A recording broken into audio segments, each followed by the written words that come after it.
Good morning. It's a new week. Welcome to Nigeria Now, showing on your digital first Pan-African news network. A show where we read stories, headlines from the front pages of the national dailies in Nigeria. And this morning we have a couple of headlines, the big stories. Of course, talking about the rumor that the ex-president of Nigeria, Jonathan, be a consensus candidate for the APC.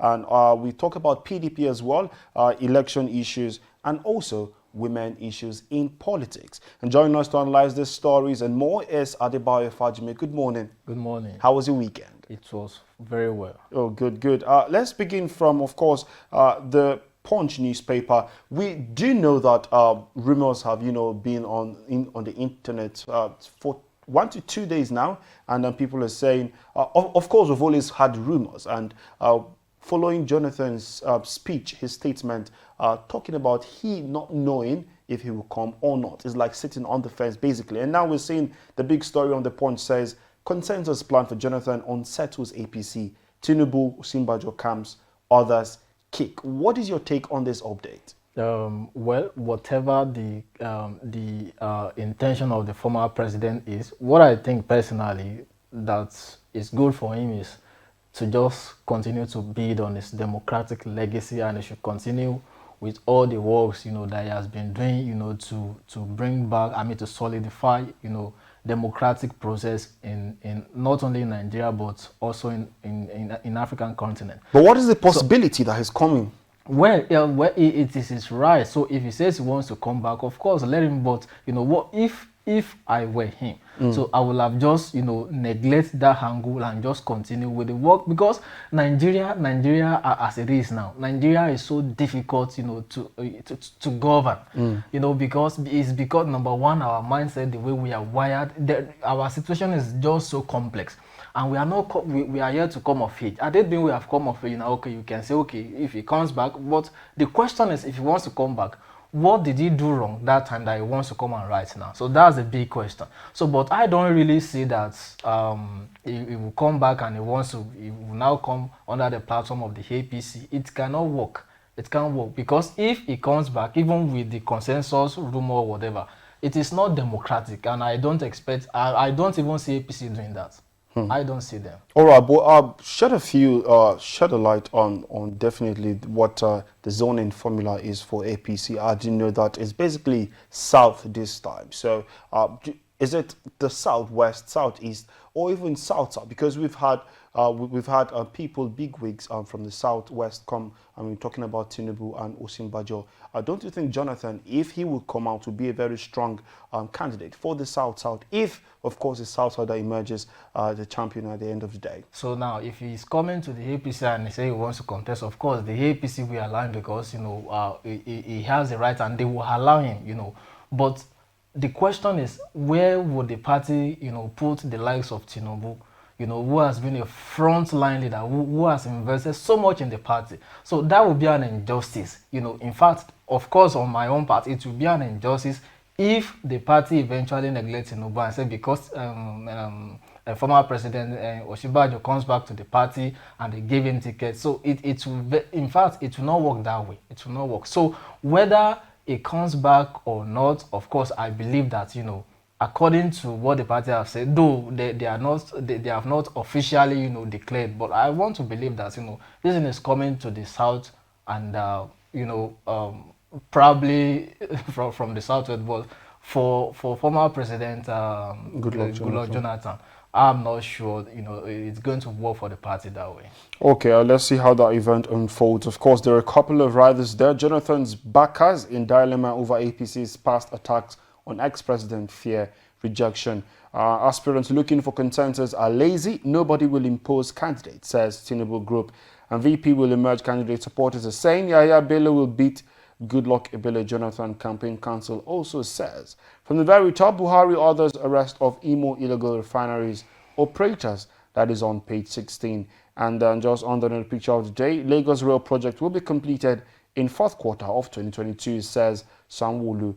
We'll move over to the Nation newspaper, and the big story is Northern elders split over, not elders rather, split over PDP consensus candidate. The writer says NEF's Unongo Ahmed differ. We just spoke about the APC. What do you take of this PDP stance? Yeah, if PDP still continues with this rumored consensus, it will really, really destabilize the party, and it will bastardize it, than what we have seen before. Because number one, what I think the party needs now is, to give level playing field. Well, they should go by their zoning formula. So, but they should, create a level playing field. Let every aspirant come to the field. Let them test their popularity, because this consensus of a thing is, to me, is an imposition of a candidate. And what if that candidate is not, well accepted by the people? So, but if you, continue to go by this rumor and this spirit and say, okay, you want to go by some consensus, and because somebody has, the money, he has he has the contacts, he has a network, among the biggest, and it's been imposed. What will happen to other people who think, they have the same right in the party? Of course, they will get angry, and they might, leave the party. And okay, if the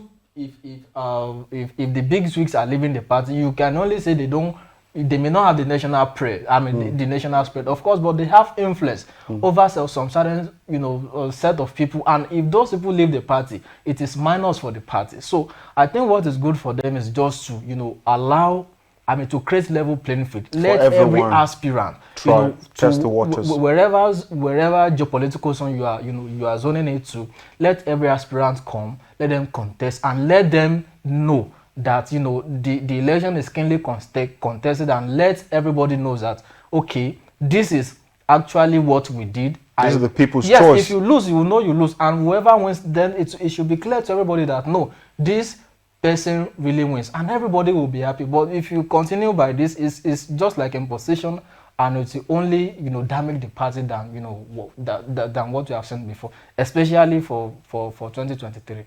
All right, that is on The Nation newspaper, and that continues on page 4 from the very top. INEC raises security red flag on page 28.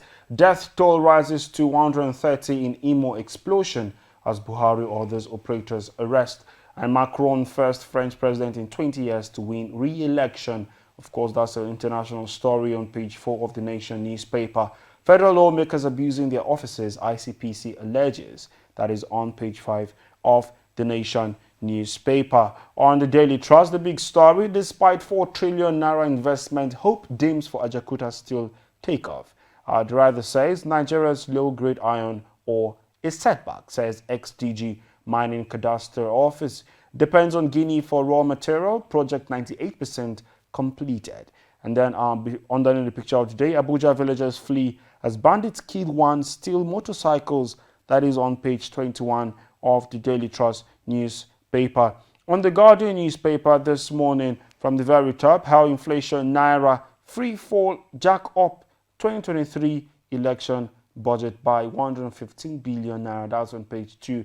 And on page 4, 2023, be fair, pick women as running mate. Aisha Buhari urges presidential aspirant. Of course, we know of the constant call for women inclusion in politics, and a level playing field for everyone, regardless of what the gender is. And now, but this statement, be fair, pick women as running mate. Do you think that is fairness in itself? Yeah, well, we have not been fair enough to the women folk in our national politics, because we know how to approach them for whatever we want, from the male side. But when it comes to leadership, we always want to, underestimate them, because we believe, I think maybe because of cultural or religious approach to it, that, there is no much that women cannot bring so much to the table when it comes to leadership, and that's therefore they are not liable to be given equal rights, or they should not be at equal level with the male folks. And that is not correct, you get, because we have seen these people, this particular gender in Nigeria, even across the globe, doing incredibly well. We have seen instances in Nigeria also. Look at the former minister this late minister, Professor Dora Akunyili. You can look at a woman like that. If a woman like that become the vice president, I want to believe it's going to justify that position. And we have had so many people like that. We have had great women like Ibukun Awoshika, Lakija, and a host of others.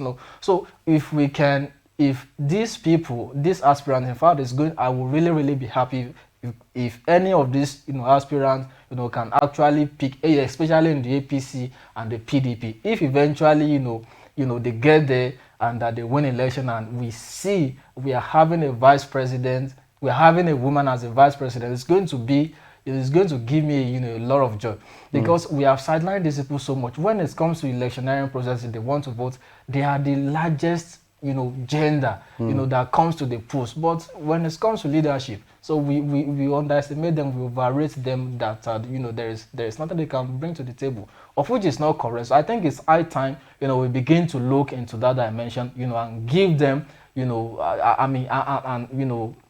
bring that inclusion into the policy. Definitely, I agree with you on that one. On Nigerian News Direct, big stories: federal government orders clamp down on illegal oil refineries nationwide. And Business Day says Nigerian universities fear division as quality slips. And don't forget, you can always grab any copies of these newspapers and just read about what's happening. And also stay updated on our website, www.tostvnetwork.com, for updates and follow-up stories, of course. Thank you so much, Adebayo, for joining us today. You're welcome. And thank you, viewers. Don't forget to always be a part of our social media. That is at TOSTV Network on Instagram, Facebook, and Twitter. Thank you again. We'll see you tomorrow. My name is Merciful Ajinmo. Bye for now.